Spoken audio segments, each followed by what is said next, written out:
Irmãos, acharam? Segunda carta de Paulo aos Coríntios, capítulo 3, versículo 4, diz assim: E é por intermédio de Cristo que temos tal confiança em Deus, não que por nós mesmos sejamos capazes de pensar alguma coisa, como se partisse de nós.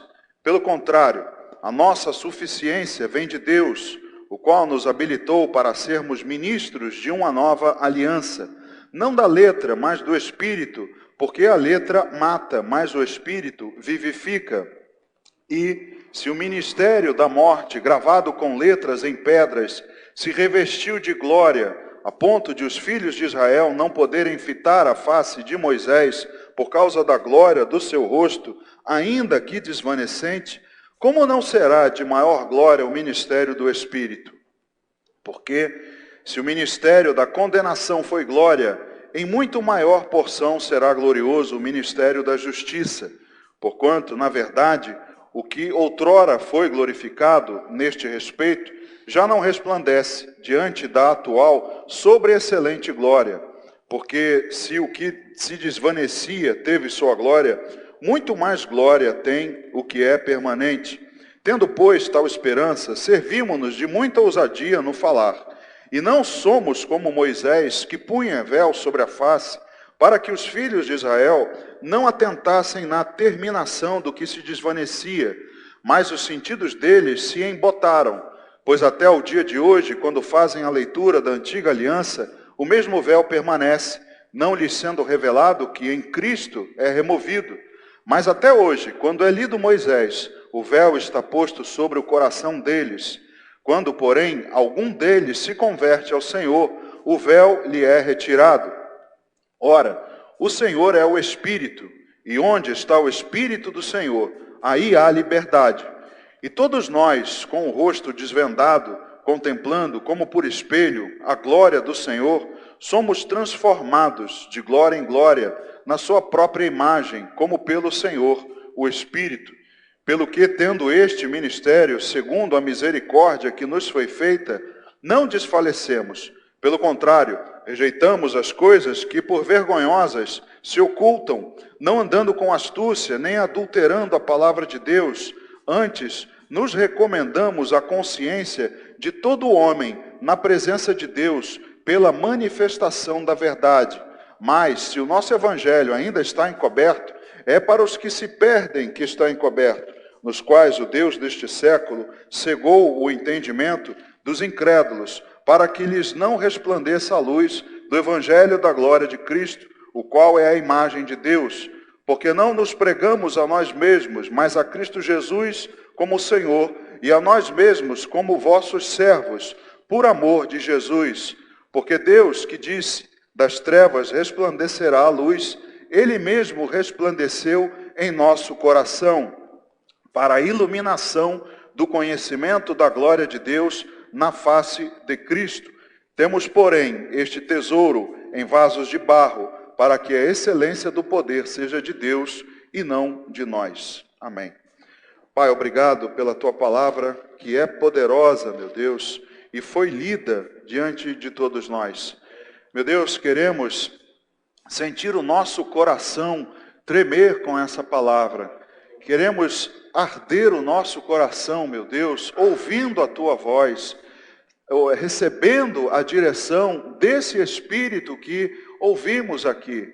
Porque é o único Deus que tem liberdade nesse lugar, é o único que pode nos conduzir à vida eterna, à verdade, à justiça, ao juízo, meu Deus. Ó Pai, colocamos nas Tuas mãos essa palavra, essa ministração. Ó Deus, e coloco também minhas mãos, nas Tuas mãos, a minha vida, para que eu seja o Teu instrumento, com unção, com poder, com graça, e que essa palavra seja pregada nessa noite, e todos nós, meu Deus, incluindo a mim mesmo, possamos ser edificados por ela. Assim oramos, Pai, te agradecendo, em nome de Jesus. Amém. Amém, irmãos, podem sentar. Amados, nós ouvimos, há uns dias atrás, duas mensagens também da segunda carta aos Coríntios. Falamos de cartas vivas, somos as cartas vivas, não sei se os irmãos se recordam disso. Falamos também, mencionado aqui na segunda carta aos Coríntios, no primeiro capítulo, que somos consolados por Deus, o Deus de toda a consolação. E nessas duas ocasiões eu mencionei um pouco do contexto da carta, da segunda carta de Paulo aos Coríntios. Ele escreve uma primeira carta repreendendo, os irmãos por tanto pecado, tanta confusão que havia na igreja em Corinto. Menciona-se que ele escreveu uma segunda carta, mas essa se perdeu. Também uma carta bastante triste, bastante, vamos dizer assim, confrontando os irmãos. E essa carta, Paulo escreve, como eu disse, com o propósito de também defender o seu ministério. Não somente esse propósito, mas ele escreve defendendo o seu ministério. Escreve também porque a igreja passava por tribulações, e ele menciona nessa carta que ele também passou por tribulações. Ele fala dessa palavra pelo menos uma dúzia de vezes, e ele encoraja a igreja. Então, acredita-se que uma dessas tribulações que Paulo passou e menciona na carta foi a defesa, a necessidade de defender o seu ministério apostólico. Falsos mestres, falsos pastores que estavam circulando por ali e colocavam em dúvida o ministério do apóstolo Paulo. Então ele também escreve essa carta com essa intenção, escreve para encorajar a verdadeira igreja. A igreja havia tido uma melhora, ele até exorta, ele se sente feliz por todas as notícias que chegam de Corinto. Ele encoraja a verdadeira igreja que estava ali. Corinto era uma cidade onde havia muita idolatria e muita depravação sexual. Então Paulo encoraja a verdadeira igreja que estava ali estabelecida, e também escreve essa carta para repreender uma minoria que se deixou levar. Ou talvez não uma minoria, se formos levar em consideração a parábola do semeador e também as palavras bíblicas, de que muitos são chamados, mas poucos escolhidos. Há uma porta larga que leva à perdição, e muitos são os que entram por ela, e uma estreita, e poucos são os que entram por ela para a salvação. Talvez haja ali uma maioria sendo repreendida pelas palavras do apóstolo Paulo, porque se deixaram levar por esses falsos mestres, por esses ensinos. E Paulo então escreve essa carta, mais uma vez, lembrando aos irmãos desse contexto. Também falamos aqui há alguns dias a respeito da glória do Senhor.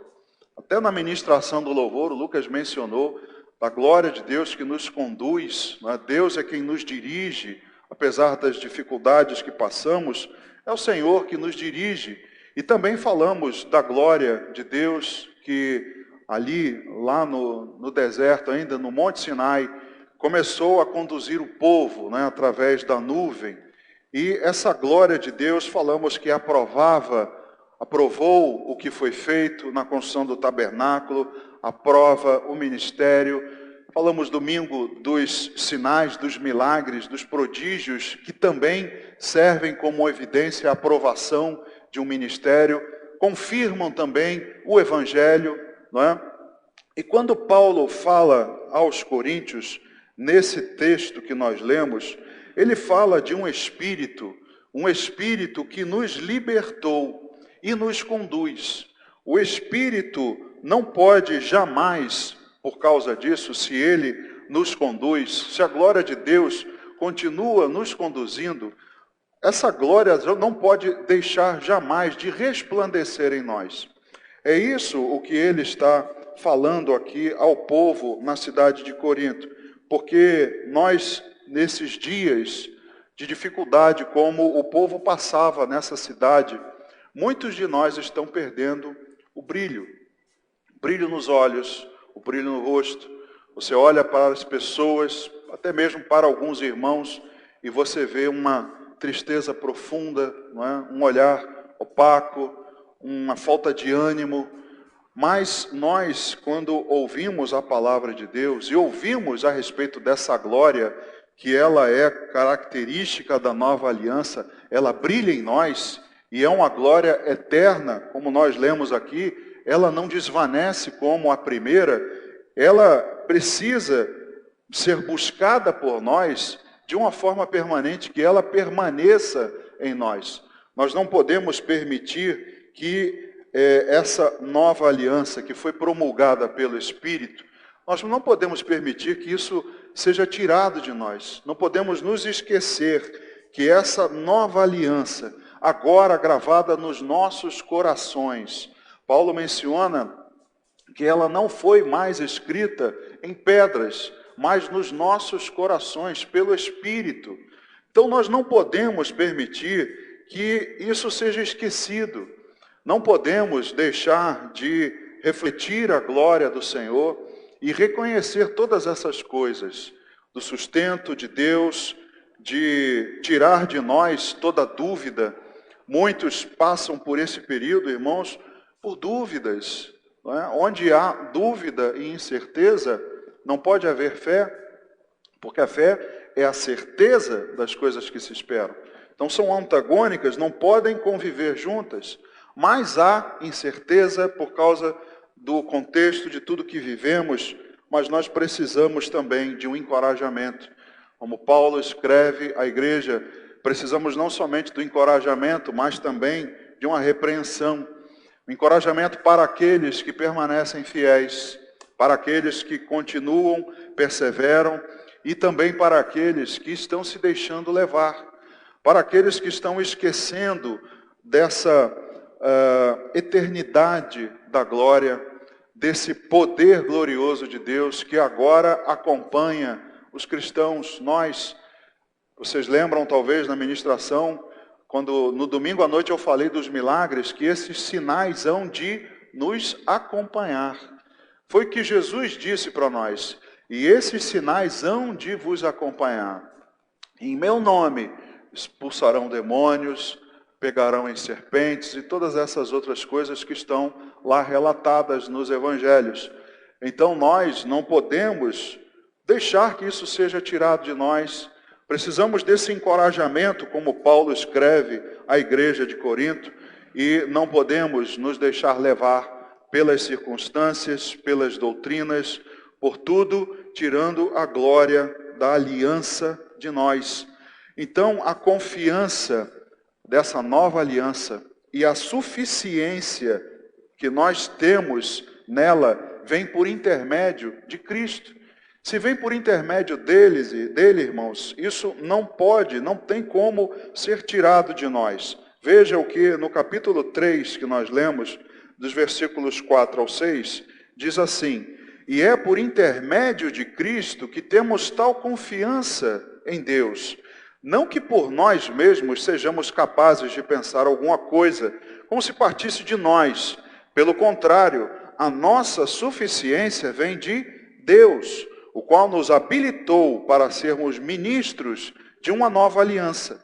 Não da letra, mas do Espírito, porque a letra mata, mas o Espírito vivifica. Então, Paulo diz aqui que há uma confiança, e isso é fé, há uma suficiência em Cristo. É através dele que nós temos tal confiança. É ele que sustenta o ministério, a nossa vida. É ele que sustenta a glória em nós. Irmãos, se nós perdermos isso, essa confiança, nós vamos esvanecer, como aqui vimos que aconteceu na primeira aliança. Nós não podemos que tirem isso de nós. Paulo também escreve na carta aos Efésios, no capítulo 3, dos versículos 1 ao 12, Efésios capítulo 3, versículo 1 ao 12, veja só: por esta causa eu, Paulo, sou o prisioneiro de Cristo Jesus, por amor de vós, gentios, se é que tendes ouvido a respeito da dispensação da graça de Deus, a mim confiada para vós outros. Pois, segundo uma revelação, me foi dado conhecer o mistério, conforme escrevi há pouco, resumidamente, Pelo que quando ledes, podeis compreender o meu discernimento do mistério de Cristo, o qual em outras gerações não foi dado a conhecer aos filhos dos homens, como agora foi revelado aos seus santos apóstolos e profetas no Espírito, a saber que os gentios são co-herdeiros, membros do mesmo corpo e coparticipantes da promessa em Cristo Jesus por meio do Evangelho, do qual fui constituído ministro conforme o dom da graça de Deus a mim concedida, segundo a força operante no seu poder. A mim, o menor de todos os santos, me foi dada esta graça de pregar aos gentios o evangelho das insondáveis riquezas de Cristo e manifestar qual seja a dispensação do mistério, desde os séculos oculto em Deus, que criou todas as coisas, para que pela igreja a multiforme sabedoria de Deus se torne conhecida, agora dos principados e potestades nos lugares celestiais, segundo o eterno propósito que estabeleceu em Cristo Jesus, nosso Senhor, pelo qual temos ousadia e acesso com confiança, mediante a fé nele. Então Paulo diz também aos Efésios a respeito do chamado, do nosso chamado dos gentios, como nós temos essa ousadia, essa intrepidez, mas mediante a fé nele. É através dele, somente por Cristo, pelo seu eterno propósito. Irmãos, então é Cristo que nos sustenta, é através dele que temos a confiança no nosso ministério. O ministério que Paulo diz aqui, que foi confiado a ele, o pregar aos gentios, que nós nos incluímos. Então, hoje, irmãos, nós também somos co-herdeiros, somos participantes, também a nós, não às outras gerações, como ele diz, aos da antiga aliança, mas a nós foi revelado, não é?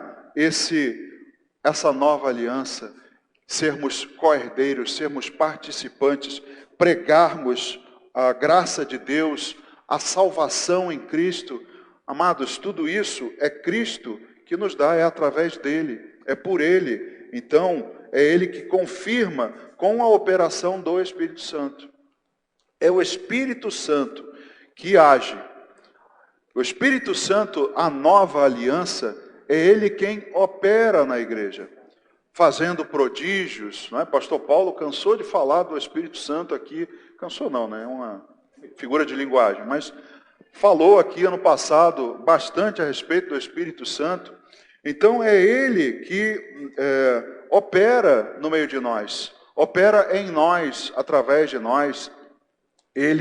Jesus fez o trabalho, ele consumou o trabalho e agora, como ele mesmo disse, vou enviar o Consolador que estará convosco.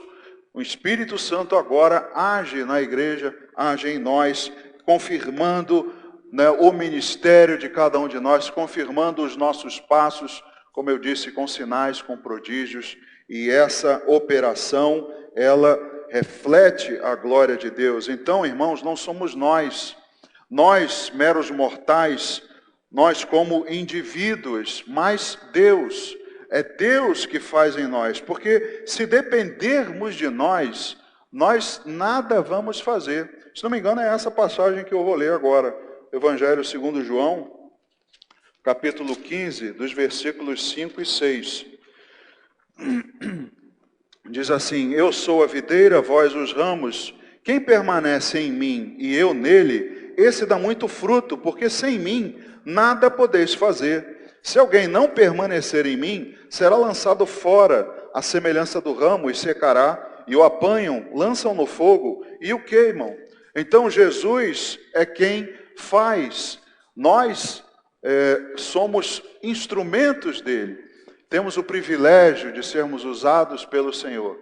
Então, se estivermos nele, enxertados nele, fazemos. Se não estivermos, somos galhos que vão secando e para nada servem. Então, como Paulo disse, não que seja por meio de nós mesmos, mas por Cristo.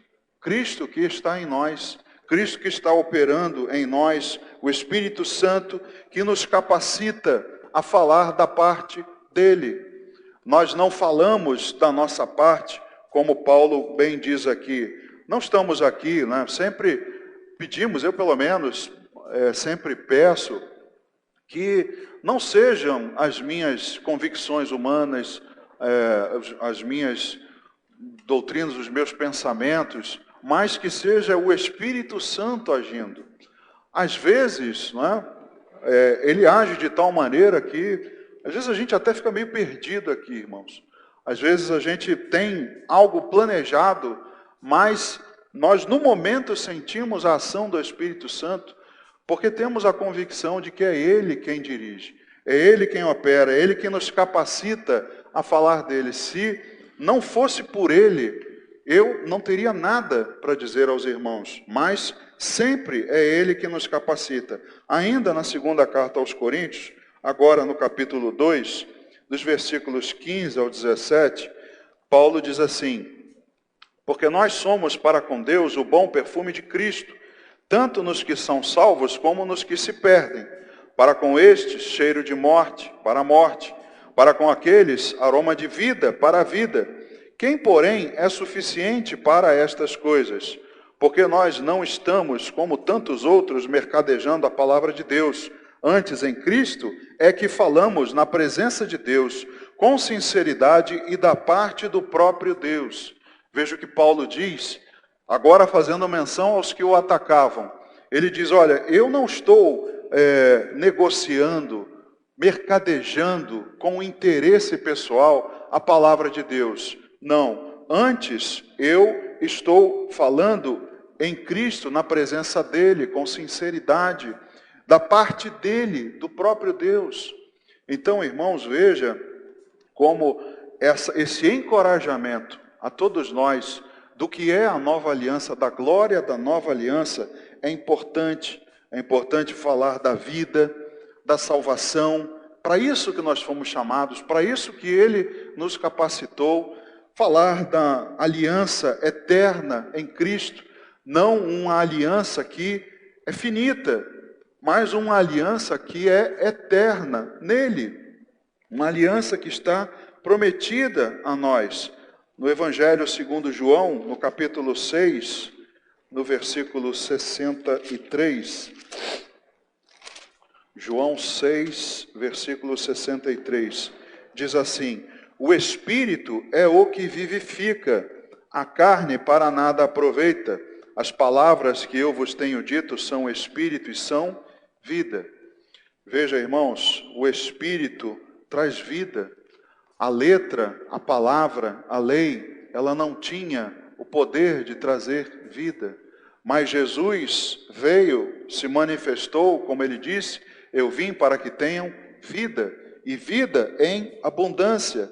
Então são as palavras do Espírito, não as palavras da lei, como o apóstolo Paulo diz, que a letra mata, mas o Espírito vivifica. Então nós estamos aqui para falar dessa vida, dessa nova aliança, dessa glória eterna em nós, que jamais se desvanece, jamais desaparece. E enquanto que a nova aliança anterior não podia salvar, como eu disse, ela não tinha o poder de dar vida, mas apenas conscientizar, mostrar para o homem que ele era incapaz de ser aceitável diante de Deus, sempre sendo necessário oferecer sacrifícios continuamente. Mas agora, por Cristo, nós, na nova aliança, não precisamos mais disso. Então, o que a lei não podia fazer, não podia salvar, Cristo, na nova aliança, fez por nós. E, inclusive, hoje, vamos lembrar dela, da nova aliança, como o Senhor Jesus nos instruiu. Fazei isso em memória de mim. Então, irmãos, esses são motivos mais do que suficientes para não termos a glória do Senhor desaparecendo da nossa vida, tendo uma cara triste, não é? Uma cara sem perspectiva. Ela é uma aliança cuja glória não se desvanece.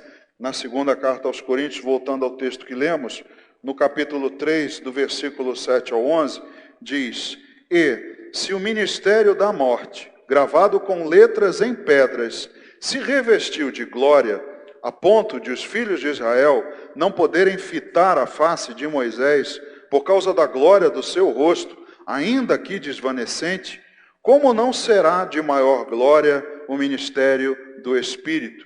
Porque se o ministério da condenação foi glória, em muito maior proporção será glorioso o ministério da justiça. Porquanto, na verdade, o que outrora foi glorificado neste respeito, já não resplandece diante da atual sobre-excelente glória. Porque se o que se desvanecia teve sua glória, muito mais glória tem o que é permanente. Veja o contraponto que Paulo faz da antiga aliança com a nova, a glória da anterior e a glória da nova aliança. Enquanto na primeira, lá feita no Monte Sinai, a presença diante de Deus, Moisés chega à presença de Deus e por estar ali, o seu rosto, quando ele voltava para o povo de Israel, o seu rosto resplandecia e eles temiam por causa disso. Só para você ver, lá no livro de Êxodo, no capítulo 34, fala a respeito desse episódio. E um detalhe interessante, Moisés ele não sabia disso, não é? Ele foi meio que orientado, ele viu a reação das pessoas, lá no versículo 29 de Êxodo 34. Quando desceu Moisés do Monte Sinai, tendo nas mãos as 2 tábuas do testemunho, sim, quando desceu do monte, não sabia Moisés que a pele do seu rosto resplandecia depois de haver Deus falado com ele. Olhando Arão e todos os filhos de Israel para Moisés, eis que resplandecia a pele do seu rosto, e temeram chegar-se a ele. Então Moisés os chamou. Arão e todos os príncipes da congregação tornaram a ele, e Moisés lhes falou. Depois vieram também todos os filhos de Israel, aos quais ordenou ele tudo o que o Senhor lhe falara no Monte Sinai. Tendo Moisés acabado de falar com eles, pôs um véu sobre o rosto. Porém, vindo Moisés perante o Senhor para falar-lhe, removia o véu até sair. E saindo dizia aos filhos de Israel tudo o que lhe tinha sido ordenado. Assim, pois, viam os filhos de Israel o rosto de Moisés. Viam que a pele do seu rosto resplandecia. Porém, Moisés cobria de novo o rosto com o véu até entrar a falar com ele. Então, Moisés, depois de receber os mandamentos de Deus, por estar diante dele, ao descer para a congregação, o seu rosto resplandecia. E ele não se dá de conta, mas os irmãos olham aquilo e temem. E depois que Moisés diz o que Deus lhe ordenou, ele cobria o seu rosto com um véu. E ao retornar a falar com o Senhor, ele tirava o véu e colocava novamente depois. Mas nós vemos aqui, pelo que Paulo afirma, que era uma glória que se desvanecia. Era uma glória, irmãos, que desaparecia, estava privada de força, estava posta de lado, porque a glória não era de Moisés, a glória era de Deus. Aliás, era não, é. Isaías 42, versículo 8, ele diz, a minha glória não darei a outrem, e a minha honra não darei a imagens de escultura. Deus não compartilha a sua glória com ninguém. Então, Paulo diz aqui que Moisés mantinha o seu véu para que os outros não vissem a glória de Deus se desvanecendo. Porque somente na presença de Deus é que o rosto dele brilhava. Mas, ao sair, aquela glória desvanecia, o seu rosto ia voltando ao normal.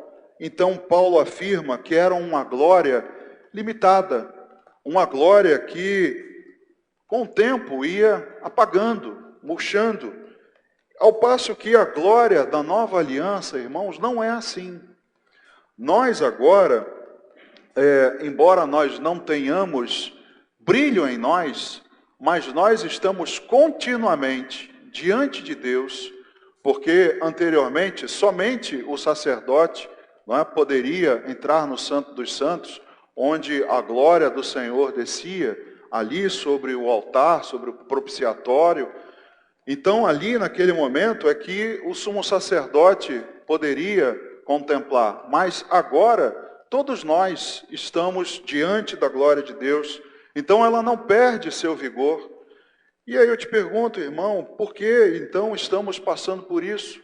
É uma glória da nova aliança, ela é mais bela, mais íntima. Voltando na segunda carta aos Coríntios, no capítulo 3, versículo 8, olha só o que Paulo diz: como não será de maior glória o ministério do Espírito? Irmãos, nós participamos desse ministério, o ministério do Espírito. Então, como não será de maior glória esse ministério? Se o anterior, que era limitado, teve a sua glória, quanto mais não será glorioso o da nova aliança?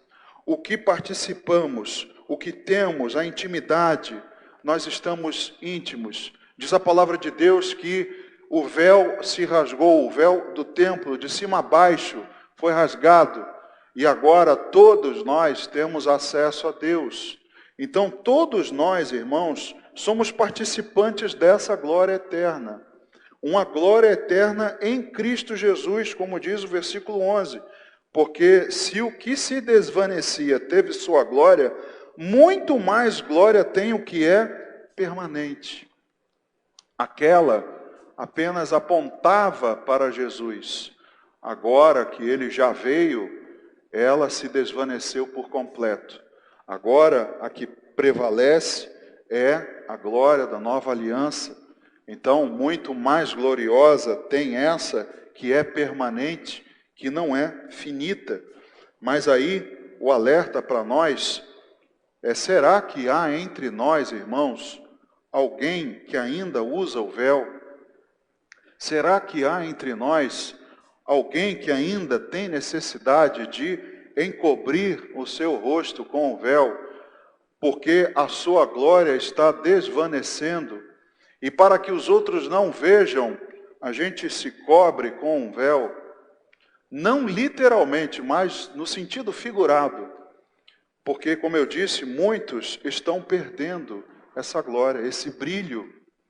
Irmãos, nós, quando olhamos lá para o Evangelho segundo Marcos, capítulo 14, uma passagem que os irmãos conhecem, e inclusive dizem que esse jovem era o próprio Marcos, João Marcos, capítulo 14, do versículo 49 ao 52, todos os dias, palavras de Jesus, eu estava convosco no templo ensinando e não me prendestes. Contudo, é para que se cumpram as Escrituras. Então, deixando, todos fugiram. Seguiam um jovem coberto unicamente com um lençol e lançaram-lhe a mão. Mas ele, largando o lençol, fugiu desnudo. Então dizem, não é? Segundo aí a história bíblica, que esse homem, esse jovem, seria o próprio Marcos que escreve esse evangelho. Mas, ao ser desnudo, ao lançarem mão dele, ele teve que fugir. Porque o que ele tinha para mostrar, aí entra a discussão se ele estava realmente completamente nu, ou se ele tinha, né, aquele pano cobrindo as vergonhas, ou não. Esses detalhes aí, irmãos, são detalhes. Mas a verdade é que será que nós estamos meio que como Marcos, seguindo Jesus, mas se lançarem a mão sobre nós, nós vamos ter que fugir para não olharem para nós e verem que a nossa glória se desvaneceu, que não somos mais os mesmos, como Jesus escreve à igreja em Éfeso, se não me engano. Olha, eu sei que vocês combatem os falsos mestres e os falsos apóstolos. Isso eu tenho a favor de vocês, é um ponto a favor. Mas eu tenho contra vocês que vocês já abandonaram o primeiro amor. Então talvez, irmãos, estejam também alguns passando por isso. Abandonaram o primeiro amor e não tem mais a glória do Senhor refletindo nele. E aí precisam meio que se esconder num véu. Na nova aliança, irmãos, como eu disse, o véu foi tirado o véu do nosso coração. Voltando lá à segunda carta aos Coríntios, segunda aos Coríntios, capítulo 3, de versículos 12 ao 18, diz assim: tendo, pois, tal esperança, servimos-nos de muita ousadia no falar, e não somos como Moisés, que punha véu sobre a face, para que os filhos de Israel não atentassem na terminação do que se desvanecia, mas os sentidos deles se embotaram, pois até o dia de hoje, quando fazem a leitura da antiga aliança, o mesmo véu permanece, não lhes sendo revelado o que em Cristo é removido. Mas até hoje, quando é lido Moisés, o véu está posto sobre o coração deles. Quando, porém, alguns deles se convertem ao Senhor, o véu lhe é retirado. Ora, o Senhor é o Espírito, e onde está o Espírito do Senhor, aí há liberdade. E todos nós, com o rosto desvendado, contemplando como por espelho a glória do Senhor, somos transformados de glória em glória na sua própria imagem, como pelo Senhor, o Espírito.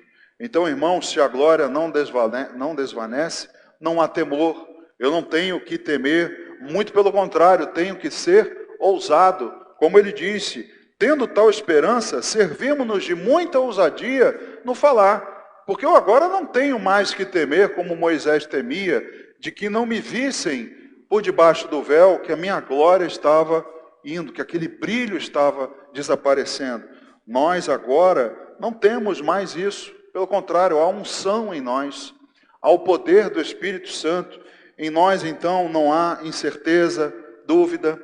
O nosso coração não está endurecido, mas livre. Nós já passamos por esse processo de tirarem o véu do nosso coração. Ora, versículo 17, o Senhor é o Espírito, e onde está o Espírito do Senhor, aí há liberdade. Então nós somos livres agora, livres pelo Espírito do Senhor. Esse Espírito presente na nova aliança, que nos conduz, que nos capacita. Mas se isso é verdade, irmãos, hoje, diferente de Moisés, será que espelhamos a glória eterna de Deus? Como diz o versículo 18, e todos nós, com o rosto desvendado, contemplando como por espelho a glória do Senhor, somos transformados de glória em glória, na sua própria imagem, como pelo Senhor, o Espírito. Como o próprio apóstolo Paulo falou, olha, não é porque eu pense que nós somos capazes de alguma coisa. Não é que a gente pense que somos capazes de brilhar, mas a glória de Deus reflete em nós, como se fôssemos um espelho, como se nós espelhássemos a glória de Deus, como se contemplássemos esse espelho e essa glória fosse refletida em nós. Será que isso é verdade, irmãos, na nossa vida? Será que temos a glória desvanecendo e precisamos nos esconder? Então, irmãos, por isso, nós não temos o que nos embarace. Não temos mais na nossa caminhada algo que possa nos atrapalhar. Como diz aqui do capítulo 4, do verso 1 ao 7, para terminarmos. Pelo que tendo este ministério, segundo a misericórdia que nos foi feita, não desfalecemos. Não, pelo contrário, rejeitamos as coisas que por vergonhosas se ocultam, não andando com astúcia, nem adulterando a palavra de Deus. Antes, nos recomendamos à consciência de todo homem na presença de Deus, pela manifestação da verdade. Mas, se o nosso evangelho ainda está encoberto, é para os que se perdem que está encoberto, nos quais o Deus deste século cegou o entendimento dos incrédulos, para que lhes não resplandeça a luz do evangelho da glória de Cristo, o qual é a imagem de Deus. Porque não nos pregamos a nós mesmos, mas a Cristo Jesus como Senhor, e a nós mesmos como vossos servos, por amor de Jesus. Porque Deus disse, das trevas resplandecerá a luz. Ele mesmo resplandeceu em nosso coração, para a iluminação do conhecimento da glória de Deus na face de Cristo. Veja o que Paulo diz, nós não temos nada do que nos embaraça, muito pelo contrário. nós temos essa certeza de que a glória está resplandecendo em nós, e nós não estamos pregando a nós mesmos, não estamos, como os seus acusadores, não estamos tentando tirar o apostolado, não estamos tentando conduzir a outras doutrinas com astúcia, adulterando a palavra de Deus. Não, nada disso. Apesar das lutas, nós não desfalecemos. Apesar das lutas, nós não desanimamos. Nós rejeitamos o engano, rejeitamos a malícia e recomendamos todos a presença de Deus pela verdade, que é a palavra de Cristo. A verdade é a palavra de Cristo. Então deixa o embaraço para aqueles que resistem ao Evangelho. Um apóstolo Paulo aqui mencionou, se ainda está encoberto, é para os que se perdem que está encoberto. Nós não, nós já tiramos isso do nosso coração. Agora estamos aptos a refletir a glória que não é nossa, mas apenas refletimos, como nós lemos aqui, o versículo 6. Ela resplandeceu em nosso coração. Os nossos corações agora resplandecem a glória de Deus. E nós temos a liberdade, como diz no verso 7, temos a liberdade de decidir qual vaso seremos, o de honra ou desonra. Somos vasos de barro, como Paulo diz, esse tesouro agora em vasos de barro, mas nós precisamos decidir que vaso queremos ser. Então, irmãos, não deixe de resplandecer a glória de Deus, não deixe que ela assuma, desapareça da sua vida. Lucas, pode vir. Não deixe que essa dúvida entre no seu coração, que haja ousadia em vez de dúvida e luz ao invés de escuridão. Que haja um resplandecer da glória de Deus na sua vida continuamente. Amém? Vamos ficar em pé, irmãos, vamos orar. Pai, te agradecemos pela tua palavra, ouvida nessa noite, crida em nossos corações, e, meu Deus, querendo refletir para que ela dê fruto, para que nós possamos entender, meu Deus, meditar nela, porque nós não podemos permitir que a glória que é eterna, a glória dessa aliança que iremos participar na ceia, que ela seja tirada de nós. Que nenhum de nós, meu Deus, perca o brilho, que nós possamos continuar perseverando, meu Deus, apesar das dificuldades, mas crendo, reconhecendo que o que o Senhor fez por nós é muito melhor, é sobremaneira, é mais excelente do que a glória da antiga aliança.